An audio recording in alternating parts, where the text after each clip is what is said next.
everybody. This is Dr. Jesse Brown here, also known as the Holistic Guru.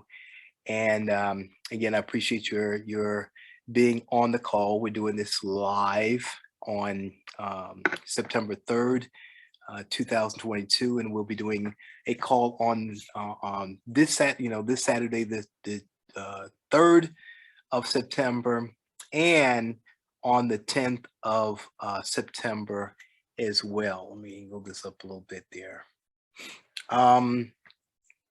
Let's see. Well, first of all, again, welcome, and let me give you a little information about what we'll be covering today.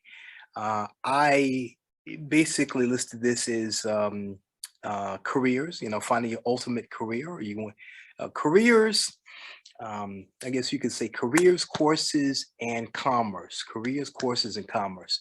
First of all, careers. Finding your ultimate career. I did an article in Natural Awakenings magazine. I got a copy of this here that I also posted online. And I do write regularly for Natural Awakenings magazine, Detroit, and on health and wellness and things pertaining to the health and wellness industry. And this particular article was inspired by what I saw happening with so many people, and that is that a lot of people are just not happy with what they do. They're not happy with their career, their work. They're working just to make the money, and many times, and I know, from my personal experience, when I was working in an area that I didn't like, and even though I was getting paid well and the management and and all that had the benefits, I hated it.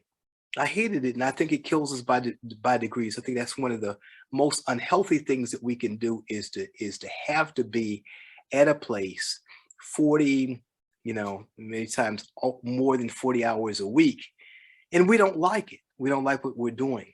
So so people talk, this is now more of a time for people getting into their passion and their purpose and such, and doing things differently. So I've got 6 things to consider when choosing your ultimate career, but I'm also going to be talking about courses through the Holistic Training Institute. So one, the information on career is good for anybody, whether you're talking about holistic health or something else. The information on the courses is going to, of course, pertain to what we do through the Holistic Training Institute. If you're not familiar with that, I'll be sharing more information on that. And then I'm also going to be making some announcements and telling you some things about what's happening in the natural products and natural health area, arena, or industry that's really exciting. I mean, this is revolutionary. So I'll be sharing some things that I've never shared before that would be of interest to a lot of people and game changers because of what's going on. So I'm going to go on and get into the presentation, and then I do want to allow some time for Q&A. I'll also announce, and you'll see one of the, for those of you who are on Zoom, you'll see support at holistictraininginstitute.com. You can reach us at support@holistictraininginstitute.com. That's WHOLISTIC traininginstitute.com. And we want you to be able to connect, because our express mission is to train a healer in every home. My vision is to help close the health and wealth gaps, particularly amongst people of color, because we have the greatest health and wealth gaps. I say the greatest, not in terms of being good, but the largest health and wealth gaps that exist. And I know that we can do something about that. It's not going to happen through the government. It's going to happen because of our choices and our initiative and what we do. Okay, so this portion is called choosing a career for life, and that has a double connotation. And that's one, if you choose a career, a job tends to be transitional, okay, and temporary. A gig, a hustle is temporary. But if we're talking about choosing a career, many times that's a lifetime pursuit. Okay, so especially if you're working your passion and what you love to do, that's something that's lifetime. Most of my life, I've worked in holistic health. So I worked in corporate. I, did my undergraduate degree at Eastern Michigan University, and I've done my studies in holistic health, my master's in herbology, and my doctorate in naturopathy along the way, and many certificates along the way. But this has been a career for me. This has been a lifelong passion. It's something that I'm just as excited about today as I was 30 plus years ago. And that is, that makes a major difference, because I believe, people ask me about, why and I'll say I think I'm pretty energetic and vibrant in my maturing years.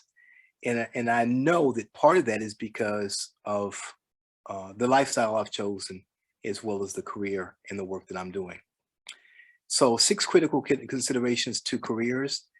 Um, Again, a little bit of information about me. 1, I'm a traditional naturopathic doctor. What does that mean? That's a person who practices and utilizes um, natural methods. I've operated I've got numerous certifications in areas pertaining to holistic health that go back to the 80s, actually. And then over 30 years of experience through Detroit Holistic Center. I started Detroit Holistic Center in 1987. And through Detroit Holistic Center, we saw over 60,000 people. So that's a lot. If anybody understands clinics or knows anything about clinics and even medicine and such, then that's a whole heap of folks. And that from a variety of different um, um, careers and occupations and walks of life. So we're able to help a lot of people, and people were paying out of pocket. So this wasn't by insurance. This was because people were coming because they wanted to come, and because they were really motivated to see us and to get help. So that's given me a unique perspective, and I say particularly these were people of color in the greater Detroit metropolitan area, and I'll say we have our own unique experiences. Our diet, our lifestyle, and such is different, and we need to address that. So I'll be talking more about that as we go along. We did multi-millions of dollars in business over the years, over 32 years that we were in operation. And of course, we had some great times. We had some very, active years, and we had some times where we went through challenges as well. So when I speak to people about business and services and the products and the industry, I speak from a point of reference and the clinical experience that I've had in business, working with people, training staff, traveling, being on boards, going to conferences, and just doing a lot of things. Okay. So my first question is, are you ready for a change in career? Okay. So either you're doing what you really love to do right now, or you're not. Okay. And then for some people, they're at an age and a stage in their life where they say, they want to do something meaningful. Perhaps they already had a career and they want to do something that's more meaningful for them. So this call would be for you. This information would be for you. And so I would consider it to be a recipe, for change. And this is kind of somewhat my recipe for change, or some key factors in making the decision of a lifetime or for a lifetime. And first part is whatever you're doing, does it solve a major problem? See, businesses and opportunities are based on solving problems. In fact, the kind of one definition of business is solving problems for a profit. Okay. So one, you may look at, does it solve a problem? Does whatever this is solve a problem? And if it solves a problem, does it create just as much of a problem as what it purportedly solves? There are a lot of industries and businesses that solve some problems, but at what expense? What expense to people? What expense, to the next part would be for the planet. So if we're doing something that makes money, that solves a problem, solves some problems in the area, but it's not good for the planet, it's not sustainable, then long term, that might not be what we want to do. So this for people who are will be working somewhere, as well as what we should be considering as entrepreneurs, as innovators, as people who are designing or doing things um, that make a difference. The next question is it moral? Is it principle? Is it ethical? You know, never mind legal, but is it principled? You know, where is it coming from? There are a lot of things you can do for money, people. And and I've been viewing a number of videos and things on TikTok and Twitter, and where people are talking, oh, here's a hustle, you can do this, you can do that, you can there's there's a lot of things you can do for money, but all of them are not principled. All of them are not safe. All of them are not legal, and all of them are not. And then there's a lot of stuff out there that scams and schemes and stuff that's not true. People are getting some really, I want to say, bad advice on things as well, and just in we just start a business, just get an LLC and do this because businesses make money, and then put this here. But ask folks, where do they get this information from? Is this what they're doing? Is it real? So everything is not moral and principled, or something that you'd want to get into. And then another question would be, is it profitable? Now that used to be what they call the bottom line. Okay, you got a business, is it profitable? Look at the bottom line. If it's making money, then okay. But people that are looking at opportunities, and people are looking at businesses, and people looking at the businesses that they support are looking at these areas more and more. Maybe not everybody, but a lot of people are looking at at the social consciousness of it, the social entrepreneurship of it, the impact that it's having on the people that work with it, on the environment, in long term. So is it profitable, principled, good for the planet, while it's solving a problem? And of course, it needs to be profitable because to continue. And then, can it produce generational wealth? So I know there are people, especially if you have children, you're thinking about your children and future generations. Can it produce generational wealth? There's a lot of these situations out here are not going to produce generational wealth. Sometimes I hear people talking about, oh, you buy some houses and you leave them to your kids, and that's generational wealth. That's not generational wealth. It really isn't. That's, you can pass something along. If you could pass money along, you can pass a house along, and if it can be spent, if it can go, okay. If they don't know what to do with it, it's not producing generational wealth. Generational wealth means that there is. Well, I'll give an example. Michael Jackson, with all of what he created and all the things that he had licensed and owned, guess what? He produced generational wealth. His children, his grandchildren, his great grandchildren, his great great great great great grandchildren will not have a financial need. Henry Ford and others left generational wealth. That's not just a few houses or some cars or some stocks or something. Okay, so does it have longevity? And then six, does it encourage philanthropy? I like to to reflect on the work of Madam C.J. Walker, who was the first self-made female millionaire.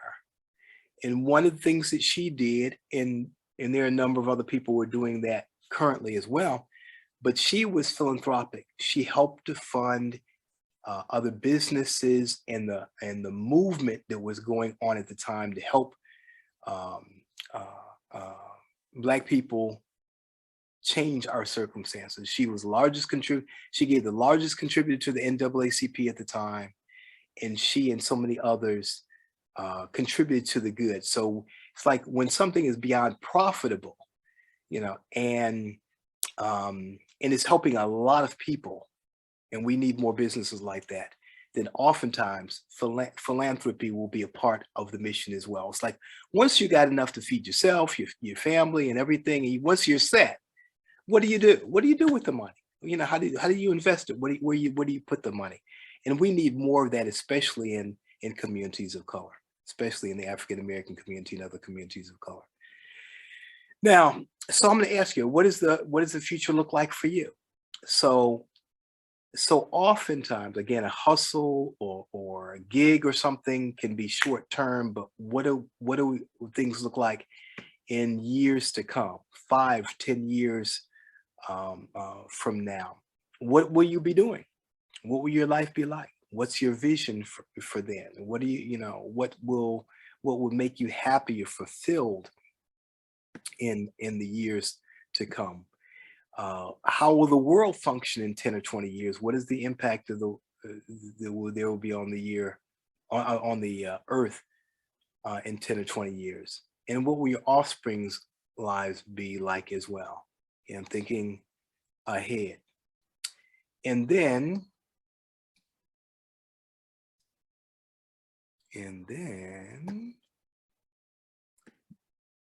life expect. Here's some information, and it's fairly recent. It comes from fairly recent news. Life expectancy in the United States is decreasing. I don't know if you knew that. Okay. And compared to other, especially civilized, industrialized countries, our life expectancy in the United States is decreasing. It was decreasing a bit before COVID, but even more so. Here's some stats. From March 2020 to October 2021, heart disease killed 20.1% of the population.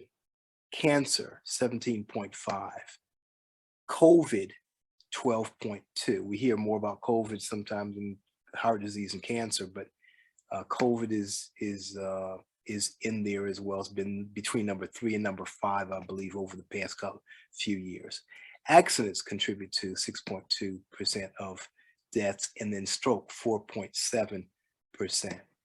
Okay, accidental deaths, including drug overdose, alcohol poisoning, assault, suicide, remain major cause of deaths, and the pandemic may have contributed to that. And it did, because with the social isolation and everything that was going on, and for such a long period of time, it contributed to, what was happening? People using more drugs, people getting depressed. We are social people. We should not be in the house, boxed up, distance from other people. That's not our nature. And so that's taken its toll on our mental, physical, emotional well-being. Not being able to go to church and worship, or wherever you worship, the church, the mosque, whatever you do, not being isolated from loved ones, from family, from our support systems in our schools. The children are feeling the effects of this as well. Some children came up in the area where, during COVID, where they would have been in school, and they're at home. And so their socialization has been challenged with this as well. Okay. And if you look at those areas, well, most of those are dietary and lifestyle factors. Okay. Heart disease, cancer, COVID. Okay. And then accidents. Many of the accidents are as a result of choices, even though there are some other things that are in there. And then stroke. Okay, so natural products and treatments, especially during COVID, and here you see kind of an apothecary, and this is what's going on. Natural product usage increased during COVID. Okay, especially with the not being able to get to the doctor's offices. Well, doctors aren't seeing anybody, or you got to go on with a mask, and so many restrictions. People, were not able to see their doctors, and so they're looking for alternatives. There's a high demand for natural treatments. I've got colleagues that say their business increased. There are some people stayed up open during COVID. Detroit Holistic Center did not. The sales for the products for the immune system increased dramatically. It used to be that products for the immune system had a season, the cold and flu season, they were on a rise, but now they're selling all year round, and some seasonal products became year-round sellers. So, will the world ever be the same? So we see some of the changes that are happening with people, especially with, due to COVID, the world shut down. COVID shut down, no, COVID-19 shut down the world, not just the United States, not just a region, and for a long period of time, and it's still going on. We're still feeling the impact. It only takes about 30 days for a habit to be changed, and for there to be somewhat, I'll say, even some long-term habits to be changed. This is long term. We're feeling long term. A year, 2 years, going on 3 years is a substantial change, and it creates, I'll say, a type of permanence where things are never going to be the same as a result. There's so many systems, there's so many habits, there's so much behavior that was changed because of that. Everyone's attention and priorities were on staying alive and staying healthy. That just became a way of being. We had limited access to health care, drove alternative health, and then health disparities amongst African Americans and people of color became more pronounced as well. You probably have heard, and maybe you heard, maybe you didn't, that African Americans and people of color, especially the had what we call chronic illnesses, uh, are at higher risk for contracting COVID, much less dying from COVID. Okay, so they're saying if you've got these comorbidities, then you're at high risk. So um, we already were getting sicker sooner and dying faster. And so now with COVID, that just made things worse. So there are new initiatives for what we call JEDI and BIPOC communities. And JEDI stands for Justice, Equity, Diversity, and Inclusion. Justice, Equity, Diversity, Inclusion. When you talk about the police killings and other things that were occurring as well. Justice, things being more equitable, and more diversity, more inclusion of people of color into the job market, into um, uh, into programs and things that would help our us socially, economically, and in other ways. And then for BIPOC, Black, Indigenous, and people of color communities. So as we see the health is seeing the health disparities and the wealth disparities, there have been new initiatives. I'm going to talk a little bit about that and where that's leading us as well. So here we have at-risk populations, um, as well, older people with compromised immune systems, people with diabetes. So as I was talking about the health disparities, people with diabetes, obesity, chronic kidney disease, um, heart diseases, chronic respiratory diseases, cancer, sickle cell, and so many of these problems, so many of these diseases disproportionately impacted the African American community and again BIPOC, Black, Indigenous, and people of color. Okay. Um, and so modern medicine, though, missed the boat. Modern medicine missed the boat, and I'll say why and how. As modern medicine was talking about vaccinations and pushing vaccinations and boosters and such, people were not instructed about nutrition, food choices, and how that impacted, for example, these comorbidities. If we're saying if medically they knew and statistically they knew that if you have diabetes, you're overweight and you got these other things going on, then your chances of contracting COVID is higher and dying is even higher, and you're having long-term negative results. Why not address those things? The vaccinations alone are not going to do that. So I think modern medicine really missed the opportunity, a great opportunity, to infuse or to have people, as they have people's attention, saying, "Oh, by the way, you need to do something about nutrition, eat differently. Don't just do the Uber Eats or the, call out. What are you eating? Pay attention to what you're eating and how you're living. Uh, Decreasing alcohol. Did anybody get a message on alcohol or tobacco usage and saying, well, we need to curb that or monitor that, because people are under stress, and if people are getting alcohol poisoning, if people are drinking more, people are being more depressed, if people are being more stressed, what do we do? So dietary and lifestyle factors and things was not emphasized. Well, I think it very well could have been. While you're getting that shot, while you're getting that booster or whatever, they're saying, okay, maybe take a little survey. Years ago, I worked with the American Cancer Foundation at the time. I think it's Carmanos now, but the American Cancer Foundation, and we were doing studies and looking at the health disparities amongst African Americans and cancer.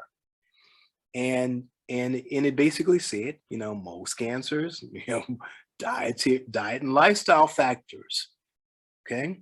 So but when we have this statistical information and don't use it, I think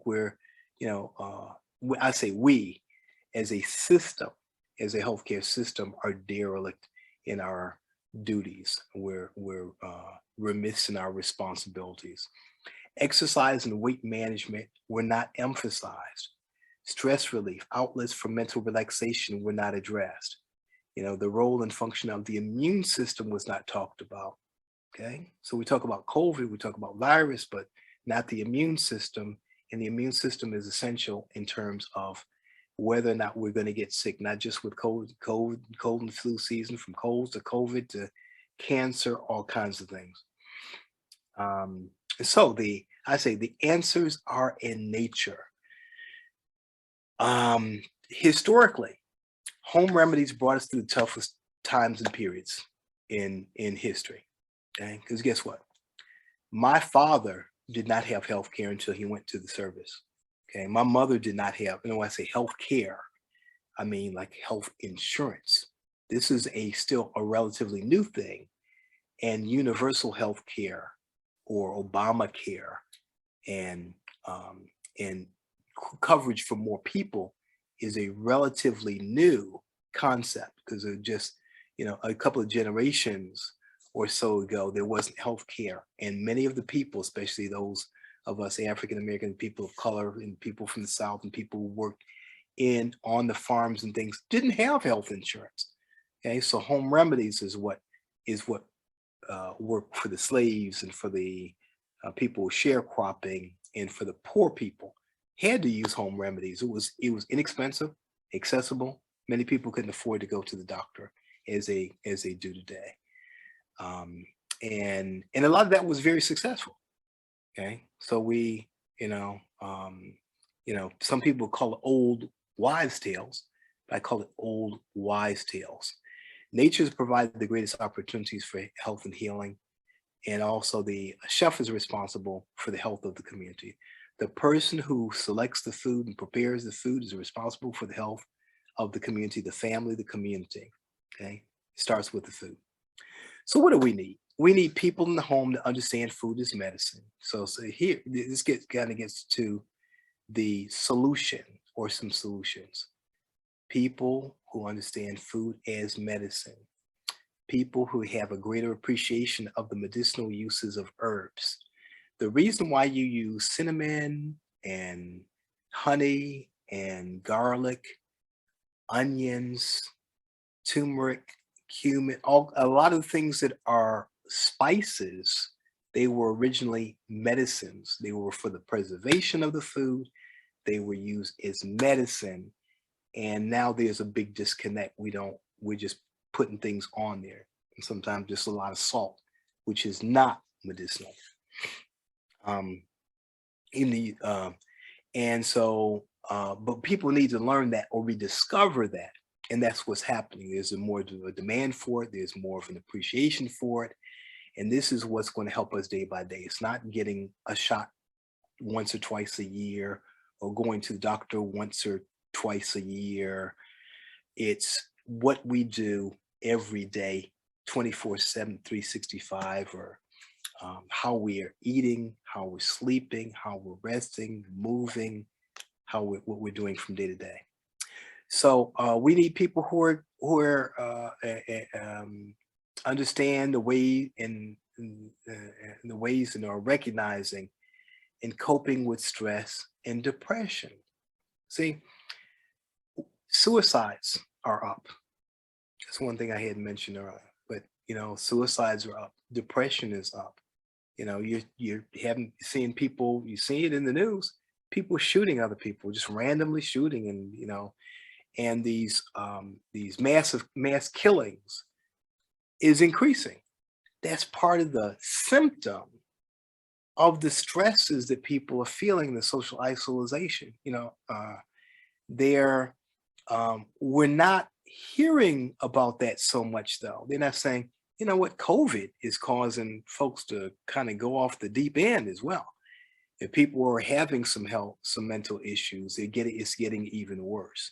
So we need people who know what to do. We need people who are listening, paying attention. We need to be more high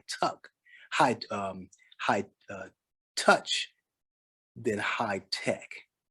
See, with the phones and the television, the computers, people are separating more so when we used to be at the dinner table in closer touch. You may know if a person was under stress, if a person's going through something, if a person depressed about their job or economics or whatever's going on. Okay, so more high touch than high tech, and then taking time in and around nature. One of the things that I did, coping, and I say in a sense, COVID saved my life because not only by shutting down the center, I was able to focus more on myself. After I got, I'll say, cabin fever from being in so much due to COVID, I started going out to Belle Isle. I started going out to a local park and running. And I ran there. I ran there and I rode my bike. Started thinking about what can I do instead of what I can't do. So we're told, okay, don't go out, don't do this, don't do that, socialize. Well, guess what? I can go out to a park, and you can go to metro parks and a lot of places and be out in nature, and you don't have to come in contact with anyone. You can separate by 6 feet or more. And so whenever I was riding my bike, I was still separated, but I was doing something that brought me peace of mind. Grounding, there's something called grounding. Being in the water, even looking at the water, even seeing images of water is therapeutic. And then breathing. Okay. So there we need to have an increased use of yoga and stretching uh, and and exercises and things that help us to get into that balance. There are unprecedented opportunities, natural products.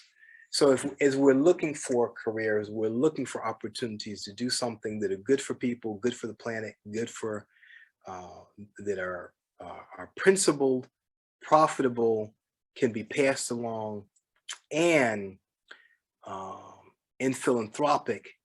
Then I said, then here's a bit of a tip. Here's some industry information. The natural product sales in the US is about $256 billion. It's never been higher and is growing at a very rapid rate. Secondly, okay, by 2024, this will be about $300 billion. And then by 2030, the increase is expected to reach a record $400 billion. Now, what does that mean? That means tremendous opportunity. That is fast growth. And that means, you know, in order for this industry to reach 3 and $400 billion means a lot of jobs, a lot of businesses, a lot of money in all phases of the industry, from the raw product to finished products and everything in between. It accounts for the reasons why you see more vegan restaurants and people doing all kinds of things in regards to health and wellness. Practically, somebody almost come up with an idea and it'll be a hot new thing. That presents a lot of opportunity for people. Guess what? Without even without degrees, because there aren't degrees in this area. There's you know this is I want to say a new or emerging area where people, they get some training, some specialized knowledge, and some understanding in order to enter. And many people are going to do quite well, especially if they're innovative, creative, um, and dedicated. With health disparities on the rise and a new campaign for justice, equity, diversity, and inclusion emerging. Here's what I want to bring home to you is that you got health disparities especially amongst people of people of color, and then you've got a campaign. You got a push for justice, equity, diversity, and inclusion, and you got supports for that, financial and other things. So there's no time in history when there's been greater opportunity for people of color and for people who work for or who work with and are developing things for people of color to do really well in this space. You know, if the health of African Americans were just the same as everyone else, the US would save $270 billion. So it's economically, it makes sense. The government is behind it, and there's a whole lot of other things going on. So transforming health. So I'm gonna be brief on this to try to keep close to time on here, but we need to develop products specifically for Black, Indigenous people of color. Here's where the opportunities that I see lie: accessing the financial and human resources for addressing these problems, engaging with people where they are at school, at work, or in their leisure. Okay, so these are some of the keys.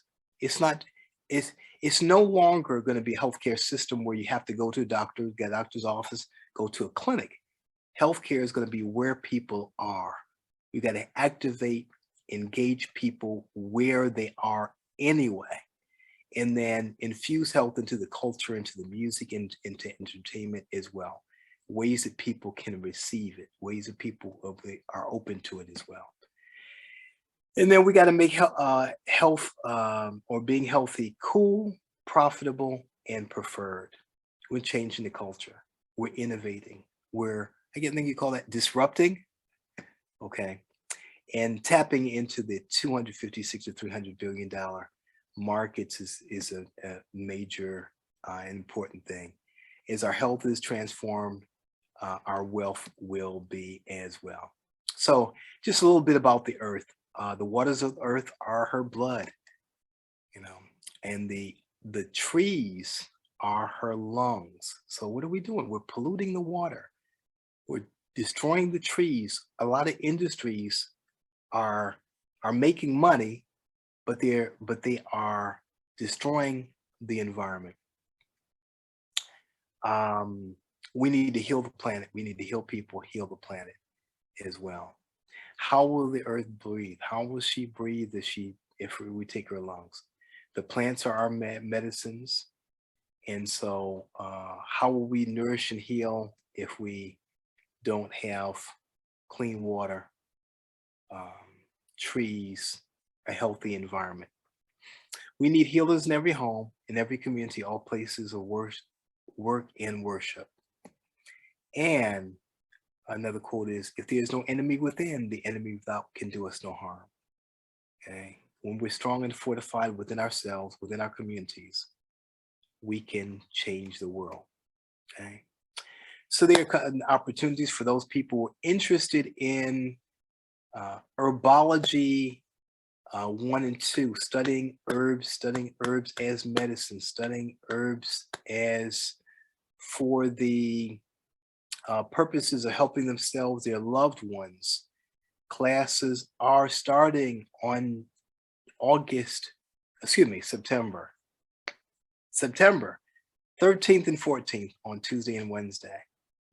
And so that's available through the Holistic Training Institute. That'll be online, that'll be live and online as well. And I encourage you to for those people who are interested in studying, write out here's a worksheet. My path is a healer. This is and here's something that you might want to check out as well. I call it Netflix and Fill instead of Netflix and Chill, Netflix and Fill. And that is to look at some of these films that have inspired me and encouraged me. Self-Made on the Life of Madam C.J. Walker. The Pursuit of Happiness is another. Something the Lord Made. The Help and Hidden Figures. I've gotten great inspiration from that. And I trust that you will as well. To get more information, to keep in touch, you can reach by email support@Holistic Training Institute, register at holistictraininginstitute.teachable.com. There's a free course that you can take, which is on the top 10 herbs every home needs. I encourage you, to get in there, holistictraininginstitute.teachable.com, and register for that free class. And then you'll also see information on other classes that are and courses are being offered. You can follow us on Holistic Training Institute on Facebook. I'm getting more active with YouTube and Instagram and Twitter and such as well. But you can also text the word holistic to 22828 for the newsletter. Text the word holistic to 22828 and you get a newsletter. They'll give you tools, tips, and techniques on how to help yourself, your family members, and the courses and things that are coming up as well. So that concludes that part of the presentation.